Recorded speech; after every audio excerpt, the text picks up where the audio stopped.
In this chapter, let's discuss entropy and free energy.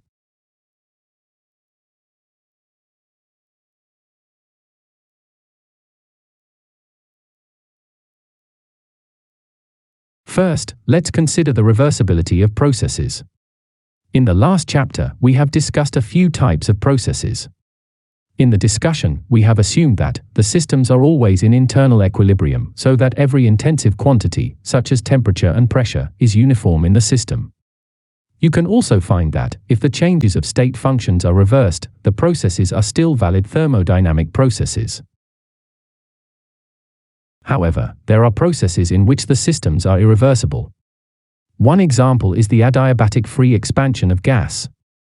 Suppose there is an isolated chamber with a partition to separate it into two parts. At the beginning, one part contains gas molecules, while the other is vacuum. When the partition is removed, the gas will fill the entire chamber. Since the chamber is isolated, the internal energy is conserved.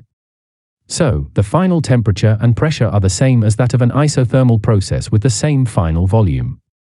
However, the isothermal process is reversible. In contrast, according to common sense, the free expansion is spontaneous, while the free contraction is impossible. Another example is heat conduction. Suppose there is an isolated chamber with a partition to separate it into two parts. At the beginning, one part contains cold water while the other part contains hot water. The partition allows heat to transfer between the two parts. After a long enough time, the temperatures of the two parts become equal. In this process, the total internal energy is conserved. According to common sense, this process is irreversible. The system will never change back to its original state spontaneously.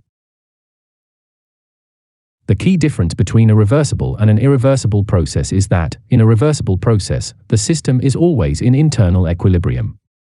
A so-called quasi-static process is such a process which happens so slowly that the system is always in internal equilibrium. A reversible process must be quasi-static. In the adiabatic free expansion, the pressure is non-uniform.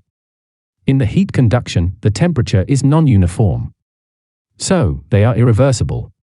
However, a quasi-static process is not always reversible. Consider the slow expansion of gas with friction between the partition and the wall.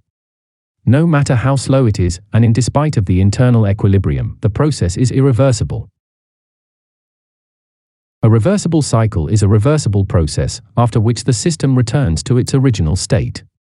A Carnot cycle is a reversible cycle consisting only isothermal and adiabatic processes. The simplest Carnot cycle has two isothermal and two adiabatic processes.